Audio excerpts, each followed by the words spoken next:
അജ്ഞനായ വിധേയത്തിൽ പിതാവിനെക്കുറിച്ചുള്ള എൻ്റെ ഓർമ്മകൾ ഞാൻ ഈ സാഹചര്യത്തിൽ പങ്കുവയ്ക്കുകയാണ്. ഞാൻ 6ാം ക്ലാസ്സിൽ പഠിക്കുമ്പോൾ ഉൾക്കാട്ടുശ്ശേരിയിലെ ദേവാലയം സന്ദർശിക്കാനിടയായി. അതിനൊരു പ്രത്യേക കാരണമുണ്ട്. എൻ്റെ അപ്പൻ്റെ സഹോദരി സിസ്റ്റർ സിംബ്രോസ് ഉൾക്കാട്ടുശ്ശേരിയിൽ അവിടെ ടീച്ചറുമായിരുന്നു, അതേസമയം അവിടുത്തെ ബോർഡിംഗ് സിസ്റ്റമായി. അങ്ങനെ എന്നെ അവിടെ ഒരു ധ്യാനം കൂടാൻ വിളിച്ചു. ധ്യാനം 3 ദിവസം ഉണ്ടായിരുന്നു. അങ്ങ് ധ്യാനം കഴിഞ്ഞ് ഞാൻ 3 ദിവസം കഴിഞ്ഞപ്പോൾ വീട്ടിൽ പോകാനായിട്ട് അമ്മായി എൻ്റെ അപ്പനോട് വരാൻ പറഞ്ഞു. അങ്ങനെ അപ്പൻ വന്നപ്പോൾ ഒരു കേക്ക് കൊണ്ടുവന്നിരുന്നു, പിതാവിന് കൊടുക്കാനായിട്ട് ഒരു കേക്ക്. അപ്പോൾ അമ്മായി എന്നോട് പറഞ്ഞു, ഈ കേക്ക് പിതാവിന് കൊടുക്ക്, പിതാവിനോട് വളരെ സ്നേഹത്തോടും ഭക്തിയോടും കൂടി വേണം കേക്ക് കൊടുക്കാൻ. എൻ്റെ അപ്പനും എൻ്റെ അരിയത്ത് നിന്നു.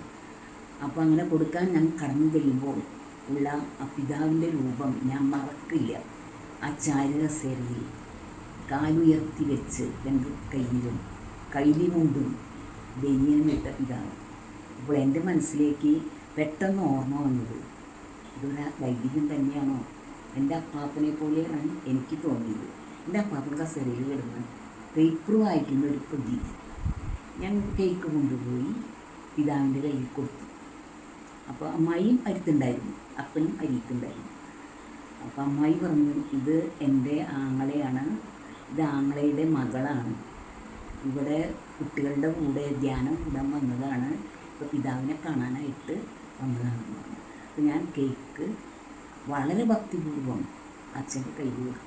ഭക്തി ഇല്ലാതിരിക്കാൻ പറ്റില്ല, അത്രയും എന്ന് പറയാം, ഒരു ചൈതന്യം നിറഞ്ഞ പിതാവിൻ്റെ ആ ചിരിയും ഒക്കെ കണ്ടപ്പോൾ ഞാൻ പിതാവിൻ്റെ കയ്യിൽ കേക്ക് വെച്ച് കൊടുത്തു. ഞാൻ തന്നെയാണ് വെച്ച് കൊടുത്തത്. അപ്പോൾ പിതാവ് എൻ്റെ കയ്യിൽ പിടിച്ചിട്ട് ഒരു വാചകം പറഞ്ഞു, മിടുക്കിയായി വരണം കേട്ടോ എന്ന് പറഞ്ഞു.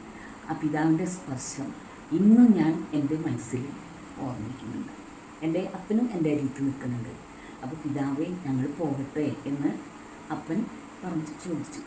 അപ്പോൾ അമ്മായി പറഞ്ഞു, പിതാവ് കാണുന്നില്ലേ, ഇതെല്ലാം എൻ്റെ ആങ്ങളെയും മകളുമാണ് വന്നിരിക്കുന്നത്, അവർ സന്തോഷത്തിൽ പോവാണ്, പിതാവ് എന്നവരെ അനുഗ്രഹിച്ചോ എന്ന് പറഞ്ഞു. അപ്പോൾ പിതാവ് കൈ ഉയർത്തി ഞങ്ങളെ അനുഗ്രഹിച്ചു.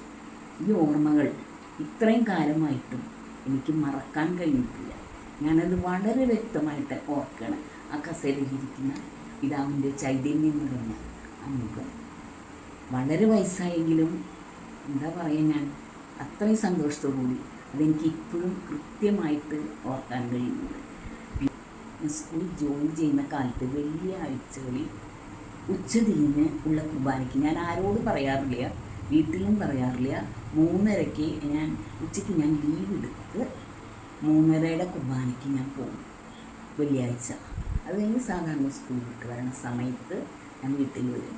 അങ്ങനെ ആ പിതാവിൻ്റെ അനുഗ്രഹമാണ് അങ്ങനെ പോകാനായിട്ട് എന്നെ പ്രേരിപ്പിച്ചതെന്ന് എനിക്ക് പലപ്പോഴും തോന്നാറുണ്ട്. അപ്പം ഇങ്ങനെ പിതാവിനെ ധന്യനായെന്ന് കേട്ടപ്പോൾ, അത് കഴിഞ്ഞപ്പോൾ ഞാൻ ഇവിടുത്തെ ഹോളി ഫാമിലിയിലെ അൽമായരുടെ ഒരു സംഘടനയുണ്ട്, ഹോളി ഫാമിലി ലേ അസോസിയേഷൻ. കല്ലേറ്റുങ്കര പോയിൻഷാഡ് ഹൗസിലെ ലേ അസോസിയേഷൻ മെമ്പറായിട്ട് ഞാൻ ആദ്യമായിട്ട് ഇവിടെ ചെറുമമാമത്തെ മെമ്പറായിരുന്നു. നല്ലൊരു അപ്പൻ എന്നെ അനുഗ്രഹിക്കുന്ന അതേ പ്രതീതി അന്ന് തുടങ്ങി. ഇത് 2010-ലാണ് ഞാൻ അവിടെ ചേർന്നത്.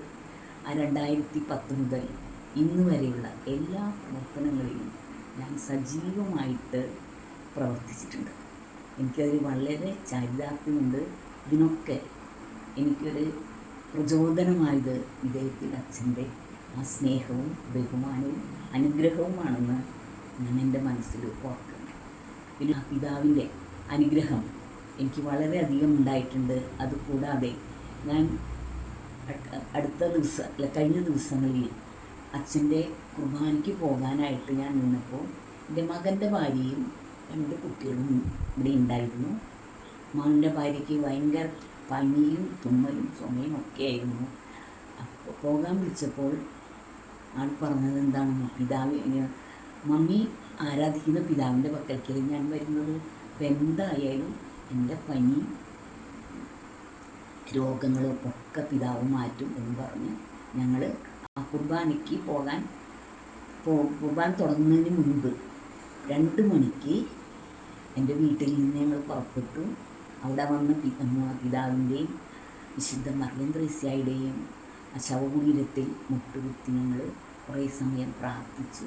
അത് കഴിഞ്ഞ് വീട്ടിൽ വന്നപ്പോൾ എൻ്റെ മരുമകളുടെ പനിയും തുമ്മലുമൊക്കെ മാറി. ഭയങ്കര സന്തോഷത്തിലായിരുന്നു. എന്താ പറയണ്ടതെന്ന് എനിക്കറിയില്ല. കുട്ടി തന്നെ എന്നോട് പറഞ്ഞു, എൻ്റെ പനി മാറി, ഇന്ന് എനിക്ക് നല്ല സുഖമുണ്ട്. അത് പിറ്റേ ദിവസം രാവിലെ എഴുന്നേറ്റ് വന്നപ്പോൾ പറഞ്ഞു, ഇന്നത്തെ പോലെയല്ല, എനിക്ക് ഉൾക്കാട്ടുശ്ശേരി പള്ളിയിൽ പോയി മുട്ടുകുത്തി പ്രാർത്ഥിച്ചപ്പോൾ എനിക്ക് വളരെ ആശ്വാസം തോന്നി. അത് ജർമ്മനിയിലാണ് അവർ. അപ്പോൾ 4 ദിവസത്തേക്ക് വേണ്ടിയാണ് ഈ വീട്ടിൽ വന്നത്. ഞാൻ നിർബന്ധമായിട്ട് അവരോട് പറഞ്ഞിരുന്നു, പോകുന്നതിന് മുൻപ് നിങ്ങൾ ഉൾക്കാട്ടുശ്ശേരി പോകണം, വിശുദ്ധ മറിയം ത്രേസ്യായുടെയും ഇടത്തിലച്ഛൻ്റെയും ആ കബറിടങ്ങളിൽ പോകണം, പ്രാർത്ഥിക്കണമെന്ന്. അതവരനുസരിച്ചു. അത് ഇഷ്ടത്തോടു കൂടി, പോരാൻ പറ്റാത്തൊരു സാഹചര്യമായിട്ട് പോയി അനുഗ്രഹം കിട്ടിയതിന് ഞാൻ മകൾക്ക് വേണ്ടിയും കൊച്ചുമക്കൾക്ക് വേണ്ടിയും ഒക്കെ ഞാൻ ഇദ്ദേഹത്തിൽ അച്ഛനോട് വളരെ കൃതജ്ഞതയോടെ പ്രാർത്ഥിക്കും.